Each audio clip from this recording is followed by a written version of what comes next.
Emily California में रहती है। वह एक कैटरिंग कंपनी में काम करती है, जहां वह दफ्तरों में कर्मचारियों को खाना पहुंचाती है।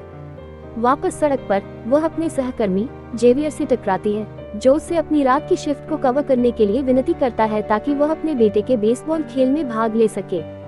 एमिली से सहमत हो जाती है। जेवियर उसे डमी शॉपर का फोन नंबर देता है, एक ऐसी सेवा जो उसे 1 घंटे में $200 कमाने का मौका देती है। रात की शिफ्ट में वह जेवियर द्वारा दिए गए नंबर पर संदेश भेजती है। वे उसे एक पता देते हैं। बाद में एमिली एक बार में अपनी बचपन की दोस्त लिज से मिलती है, और जब लिज अपनी शानदार नौकरी के बारे में लगातार बात करती है तो वह दुखी होने से खुद को नहीं रोक पाती। लिज उसे अपनी कंपनी में ग्राफिक डिजाइनर की नौकरी का प्रस्ताव देती है। अगले दिन एमिली उस पते पर जाती है और एक संदिग्ध व्यवसाय पाती है। लोग नकली पहचान पत्र बना रहे हैं, किसी बड़ी चीज की तैयारी कर रहे हैं। यूसुफ लोगों को बताता है कि वे पैसे कमा सकते हैं, लेकिन यह अवैध होगा। यूसुफ उसे क्रेडिट कार्ड और ड्राइविंग लाइसेंस देता है। वह उसे भरोसा दिलाता है कि यह सुरक्षित है, उसे बस स्टोर में जाना है और जो वे कहे उसे खरीदना है। एमिली सहमत हो जाती है। वह स्टोर में जाती है और टोपी पहनती है। एमिली एक टीवी लेती है और अपने कार्ड से भुगतान करती है। सौभाग्य से यह काम कर जाता है। बाहर निकलते समय सुरक्षा गार्ड पूछता है कि वह इसके लिए भुगतान करेगी या नहीं, लेकिन उसका मतलब टोपी से था। वह यूसुफ को टीवी देती है और वह उसे पैसे देता है और एक सेल फोन देता है। वह कल उसे $2000 में एक बड़ा काम करने का प्रस्ताव देता है। अगले दिन एमिली और जेवियर दफ्तरों में खाना पहुंचाते हैं। एमिली सीढ़ियों पर गिर जाती है। वह कुछ खाना गिरा देती है और स्टाफ उसे घूरता है।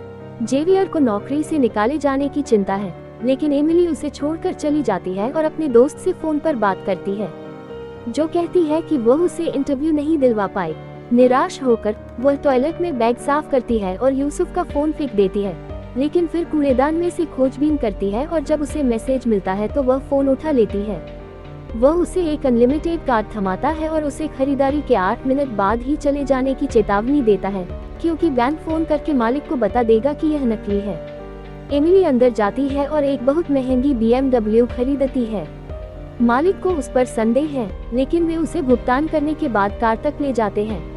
इससे पहले कि वह वास्तव में गाड़ी चला पाती, मालिक को एक कॉल आया जिसमें बताया गया कि उसके कार्ड में समस्या है। वे हाथापाई करते हैं, लेकिन वह कार चलाकर भागने में सफल हो जाती है। वह उसका पीछा करता है जब तक कि एक ट्रक सड़क को अवरुद्ध नहीं कर देता। एमिली उस आदमी पर पेपर स्प्रे छिड़कती है और कार यूसुफ को सौंप देती है। वह खून से लथपथ और गुस्से में है। वह अपने पैसे मांगती है और चली जाती है। यूसुफ उसका पीछा करता है और उसे पैनिक अटैक के बीच में पाता है, इसलिए वह उसे शांत करने में मदद करता है, फिर उसे घर छोड़ देता है। वह उसकी नाक की देखभाल करता है। वे अपने लक्ष्यों के बारे में बात करते हैं। एमिली अपना ऋण चुकाने के बाद वह दक्षिण अमेरिका जाना चाहती है। यूसुफ धोखाधड़ी से होने वाली कमाई का उपयोग घर खरीदने के लिए करना चाहता है। अगले दिन उसका बॉस उसे नुकसान की भरपाई के लिए अतिरिक्त काम करने को कहता है। वह यूसुफ से मिलने जाती है और वह उसे नकली क्रेडिट कार्ड बनाना सिखाता है। वह उसे क्रेडिट कार्ड बनाने की मशीन और सुरक्षा के लिए एक टेजर देता है और उसे चेतावनी देता है कि वह एक ही दुकान में हफ्ते में 2 बार धोखाधड़ी न करे। वह अपना पहला घोटाला पूरा करती है और फिर एक डराने वाले खरीदार के साथ पार्किंग में एक बड़ा टीवी बेचती है। अगले कुछ दिनों में वह कुछ और ठगी करती है और सब कुछ बेच देती है। बाद में वह लिज के पपी की देखभाल करने का वादा करती है। वह यूसुफ से मिलने जाती है, जो उसे इस्तेमाल करने के लिए और भी अकाउंट देता है, लेकिन उसके चचेरे भाई खलील को एमिली के नए काम में शामिल होने के बारे में कोई जानकारी नहीं है, जिससे तनाव पैदा होता है। शाम को एमिली एक खरीदार के बहकावे में आ जाती है जो उसके घर का पीछा करता है और उस पर हमला करता है। वह उसे बॉक्स कटर से धमकाता है, जबकि उसकी गर्लफ्रेंड घर लूट रही होती है। वे उसकी सारी मेहनत की कमाई लूट लेते हैं। जब वे चले जाते हैं, एमिली उनका पीछा करती है और ड्राइवर को बिजली का झटका देती है। वह उनके पते पढ़कर उन्हें धमकाती है और फिर अपना सामान वापस ले लेती है। जब लिज वापस लौटती है तो वह एक बड़ी पार्टी आयोजित करती है और एमिली को आमंत्रित करती है, जो यूसुफ को अपने साथ लाती है। लिज कहती है कि विज्ञापन एजेंसी फिर से भर्ती कर रही है और एमिली को अपने बॉस एलिस के साथ साक्षात्कार का प्रस्ताव देती है। एमिली और यूसुफ एक साथ रात बिताकर जश्न मनाते हैं। अगले दिन यूसुफ उसे एक घर दिखाता है।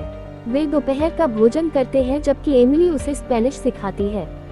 वह उसे मेक्सिको की यात्रा करने और अपने सपनों को पूरा करने के लिए प्रोत्साहित करता है। यूसुफ के परिवार के साथ डिनर पर वह उसकी माँ से मिलती है, ड्रिंक्स लेती है। माँ को लगता है कि उसका बेटा एक बिजनेसमैन है। सब कुछ तब तक ठीक चलता है जब तक कि खलील नहीं आ जाता और उन्हें ऑनलाइन पोस्ट की गई फुटेज नहीं दिखाता, जिसमें एमिली एक ही स्टोर में हफ्ते में 2 बार धोखाधड़ी करती है। खलील एमिली और यूसुफ का अपमान करता है। वह उसे काय कहता है और उससे भी ज्यादा अपमानजनक शब्द का इस्तेमाल करता है। जब माँ खाना लेकर लौटती है तो तनाव कम हो जाता है। बाद में एमिली लिस के दफ्तर जाती है, लेकिन जल्द ही वह लौट जाती है। उसके बाद वह यूसुफ को उठाती है और उसे घायल और खून से लथपथ पाती है।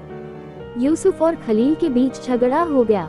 वह उसे गिरोह से बाहर निकाल देता है और उसे पैसे देने से मना कर देता है। वह कल स्टोरेज यूनिट पर हमला करने और खलील के बैंक खाते खाली करने की योजना बनाते हैं। यूसुफ उसे हिस्सा देने की पेशकश करता है और उसका सारा कर्ज चुकाने का वादा करता है।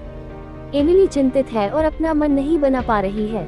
कुछ समय बाद वह अपने इंटरव्यू के लिए एजेंसी जाती है और जब बॉस उसे बिना वेतन वाली इंटर्नशिप का प्रस्ताव देती है तो वह चौंक जाती है। एमिली उसे कोसती है और गुस्से में बाहर निकल जाती है। वह यूसुफ से मिलती है और उसके प्रस्ताव पर सहमत हो जाती है और वे दफ्तर जाते हैं। अफसोस की बात है कि खलील ने उनसे पहले ही दफ्तर खाली कर दिए, सारी नकदी ले ली और यहाँ तक कि उनके संयुक्त खाते को भी खाली कर दिया। यूसुफ ने एमिली को दोषी ठहराते हुए कहा कि जो कुछ हुआ है उसके लिए वह जिम्मेदार है और उसने सब कुछ खो दिया जिसके लिए उसने पिछले 2 साल काम किया था। एमिली कहती है कि खलील ने उसे पहले भी धोखा दिया होगा। वह कहती है कि यूसुफ ने खलील को बहुत लंबे समय तक उसका फायदा उठाने दिया। उसे पहले ही जवाब देना चाहिए था। वह चाहती है कि वे खलील के पास जाएं और सब कुछ वापस ले लें। वह कहती है कि चूंकि खलील को लगता है कि यूसुफ आसानी से हार मान सकता है, इसलिए अब हमला करने का मौका है। एमिली रेस्टोरेंट से बैंड और बॉक्स कटर लेती है और फिर यूसुफ के साथ खलील के घर जाती है। वह खलील के गुर्गों को घर से बाहर लाती है, फिर उसे टेस्ट करती है, उसका फोन चुराती है और उसे ट्रंक में बंद कर देती है। दोनों दुर्घटना का बहाना करके अन्य अंगरक्षकों को घर से बाहर निकालने में कामयाब हो जाते हैं। घर खाली होने पर वे खलील के बेडरूम में घुस जाते हैं, लेकिन पाते हैं कि वह खाली है और शौच चल रहा है। खलील यूसुफ पर चुपके से हमला करता है और उसे बेहोश कर देता है। एमिली उसे चाकू मारने की कोशिश करती है, लेकिन वह उसे फर्श पर दबा देता है और वह बेहोश होने वाली होती है। अचानक वह अपनी जेब से बॉक्स कटर निकालती है और खलील पर कई बार वार करती है। वह ऊपर जाती है और धमकी देती है कि अगर उसने पैसे नहीं दिए तो वह उसका गला काट देगी, जिससे उसे यह बताने पर मजबूर होना पड़ता है कि कैश फ्रिज में है। उसे एक भारी बैग मिलता है और वह उसे चुरा लेती है। जैसे ही वे भागते हैं, यूसुफ के घावों से खून बहने लगता है। वह उसे कार में बिठाती है, लेकिन चाबियां नहीं ढूंढ पाती।